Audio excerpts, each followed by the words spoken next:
What we have here is a stand of Japanese knotweed.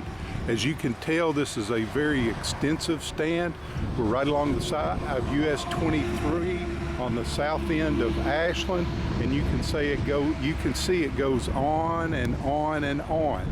One of the interesting things about knotweed, this could well all be one plant, because Japanese knotweed spreads primarily by rhizomes, which are sort of like underground roots that new sprigs sprout from.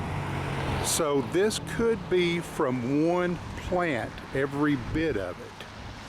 Now in a minute I am going to dig one up and we can look at these rhizomes, but I just wanted to show you the extent, and I'm sure a lot of you have got knotweed mostly along roadways and fence rows, and if you look at the leaves on it, they are sort of heart-shaped to oval heart-shaped, and they can be large, they can be small. This plant can be anywhere from 3 foot to 10 foot tall. All right, like I said, I'm going to show you how this plant spreads. As you can see here, I've dug up a small plant, probably 2 foot tall. You can see we've got a couple of other little sprouts that are coming here, and you can see where they're coming off of it here. This is the rhizome, the underground root that came from this mass of plants behind it. This one is out, so you can see the root is actually as big around as the stem on this, and we've got 3 new plants that are sprouting up off of this. So this is how it spreads. This is one reason this plant is so hard to control, is that if you spray it, it may kill this part of the plant, but this rhizome can compartmentalize how far that herbicide moves through it. So you may kill this, but then it'll sprout another one up over here that it didn't affect. When you try to get rid of this, and it is almost impossible to totally eliminate, you have to actually go through, if you spray it or mow it down, you need to come through with some type of plow and plow it up and get rid of the roots. Use a rock picker or something that you can, a rock rake that you can draw behind your tractor.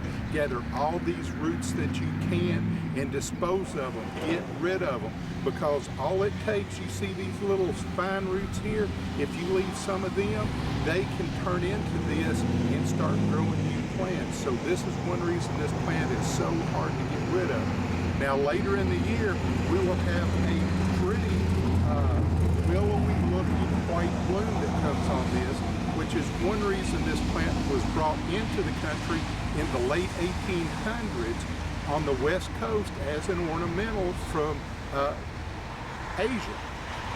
And it is pretty, and all of those seeds, they don't do a lot toward reproduction. The reproduction comes from this. Okay, as you can see, we are looking at some plants here in this stand, and you'll notice that we've got green leaves on top and we've got brown leaves on the bottom. The reason being, Japanese knotweed starts growing very early in the spring, and what has happened here is those brown leaves were some of the first that came out, and when we got those couple of cold nights that were down below freezing, it actually froze these leaves back.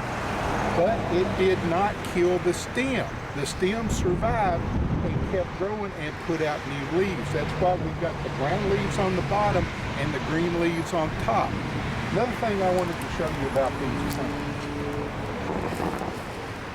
I'm going to break one off here. If you look at these plants, they are actually hollow. You can see that the plant is hollow right up the core. Again, that helps them segment how the herbicide moves, making them harder to kill once again. So, and a lot of us have seen the old Western movies to where the bad guys are chasing the good guy, and he jumps in the creek and he breaks off a hollow willow or a piece of cane and sticks in his mouth and breathes through it.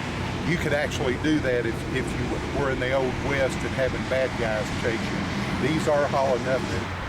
All right, so if you do want to try to control these, you can try it with the herbicide option.